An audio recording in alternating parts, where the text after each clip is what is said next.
सभी लोगों को नमस्ते। कैसे उम्मीद करते बहुत अच्छे होंगे। आप सब लोग देख रहे हैं मिट्टी न्यूज़। हम लगातार उत्तर प्रदेश की 403 विधानसभा सीटें घूमने के लिए निकल पड़े हैं और अभी हम हैं जनपद एटा कासगंज में और हमारे साथ एटा कासगंज के सांसद जी मौजूद हैं और 2027 के बारे में चर्चा करेंगे। देवेश साक्या जी मौजूद हैं। बहुत बहुत स्वागत है आपका। बहुत बहुत धन्यवाद और धन्यवाद आपके मिट्टी न्यूज़ चैनल को कि आप यहाँ पे आ जाए और मुझे बड़ा अच्छा भी लग रहा है कि आज आपके न्यूज़ चैनल पर बैठ के मैंने एक साल पहले दिया होगा आपके साथ पिछले चुनाव। हाँ, वो भी बहुत लंबा चला था। तो मैं आपका आभार भी व्यक्त करता हूँ, धन्यवाद देता हूँ आप मेरे पास आए। कैसे हैं आप? और बढ़िया। कार्यकाल कैसा चल रहा है आपका? ये तो यहाँ की जनता जानती है, अपना लगे हुए हैं क्षेत्र के विकास में और जो भी समस्याएं हैं उसको। अच्छा, ये बताइएगा 2027 का चुनाव करीब है, 10-11 महीने बाद वोट डलने स्टार्ट हो जाएंगे। क्या समीकरण रहने वाला है समाजवादी पार्टी का? निश्चित तौर पर इस बार समाजवादी पार्टी के राष्ट्रीय अध्यक्ष आदरणीय अखिलेश यादव जी ने जो नारा दिया है पीडीए, और हम लोग पीडीए के नारे को लेकर इस चुनाव में उतरेंगे और निश्चित तौर पर समाजवादी पार्टी की सरकार और आदरणीय अखिलेश यादव जी 2027 में उत्तर प्रदेश के मुख्यमंत्री बनने जा रहे हैं। अच्छा, 403 विधानसभा सीटों पर चुनाव होगा, क्या लग रहा है समाजवादी पार्टी कितनी सीटें जीत सकते हैं?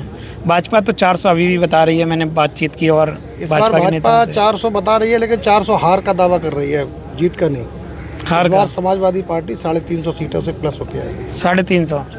अच्छा, यहाँ की अगर क्षेत्रीय राजनीति की बात करी जाए, आप अच्छे वोटों से सांसद बने हैं यहाँ पे, यहाँ की आम समस्याएं क्या रहती थी और आज क्या क्या समस्याएं दूर हुई हैं? देखिए, जब मैं चुनाव में आया था तो मैंने इस क्षेत्र का समस्या से लेकर एक मैनिफेस्टो तैयार किया था और मैं उस मैनिफेस्टो पे लगातार निरंतर काम कर रहा हूँ और मुझे उम्मीद है जो मैनिफेस्टो मैंने बारीकी से जो बनाया था यहाँ की समस्याओं को लेकर, उसमें 100% वो समस्याएं मैं 5 साल में ख़त्म कर दूँगा। अब मुद्दे तो कई रहते हैं, समय समय पर मुद्दे क्षेत्र के बदलते भी रहते हैं, तो जिन मुद्दों को लेकर मैं चुनाव लड़ा था उन मुद्दों की समस्या अब नहीं रहेगी और जो लोग सत्ता में हैं उनके लिए काफ़ी बड़ी चुनौती है, क्योंकि रोज़गार दे नहीं पाए, किसान परेशान, व्यापारी परेशान और विकास तो कहीं दिख ही नहीं रहा है। जो विकास है, जो केंद्र से मैं जितना भी संघर्ष करके ला पा रहा हूँ वही हो पा रहा है और धरातल तक जो चीज़ होनी चाहिए थी वो फिर भी नहीं हो पा रही है। तो कहीं ना कहीं आम जन परेशान है सरकार से। चाहे भारतीय जनता पार्टी भले ही कहती है कि उत्तर प्रदेश में डबल इंजन की सरकार है, लेकिन हकीकत ये है, यहाँ पे जब आप क्षेत्र में निकलेंगे तो हकीकत ये है कि जब से भारतीय जनता पार्टी सरकार बनी है तब से किसान, व्यापारी, महिलाएं, सारे लोग परेशान हैं और इस बार 2027 में भाजपा को हटाकर समाजवादी पार्टी की सरकार बनाने का काम करेंगे। अच्छा, एक चीज़ और बताइएगा, कासगंज में 3 विधानसभा सीटें हैं, एटा में 4 हैं। 2027 में क्या लग रहा है, 7 सीटें या किन किन पर कांटे की टक्कर रहेगी, भाजपा सपा?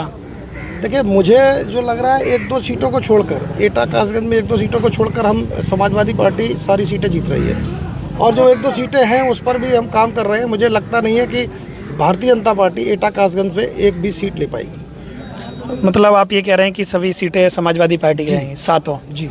अच्छा, मजबूत कौन सा गढ़ है आपका, एटा या फिर कासगंज? देखिए, अगर पिछले चुनाव उठा के देखो तो समाजवादी पार्टी का ये मजबूत गढ़ रहा है, क्योंकि कासगंज तो नया जिला है, पहले एटा ही था और एटा समाजवादी पार्टी का गढ़ है और इस गढ़ में कहीं ना कहीं बीजेपी ने सेंधमारी कर ली थी, लेकिन अब 2027 में ये क्षेत्र तैयार है भारतीय जनता पार्टी को हटाने के लिए। तो आप लोगों ने देखा है, पूरा दावा किया है कि 7 की 7 विधानसभा सीटें कहीं ना कहीं समाजवादी पार्टी की और 350 प्लस सीटें बताई हैं पूरे विधानसभा चुनाव में।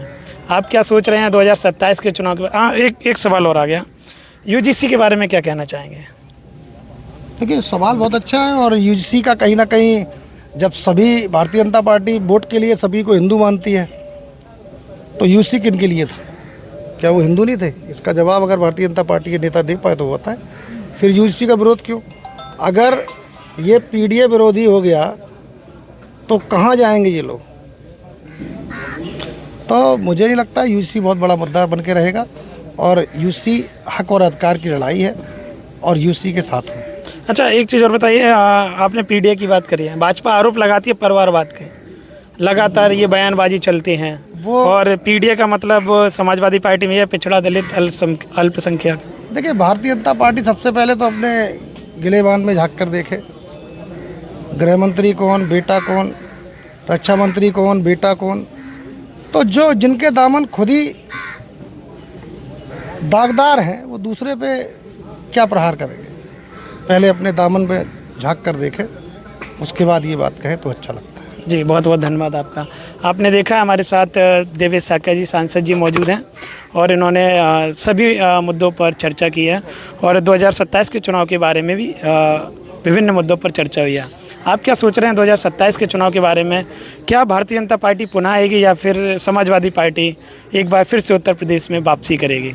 बहुत बहुत धन्यवाद। Thank you. धन्यवाद।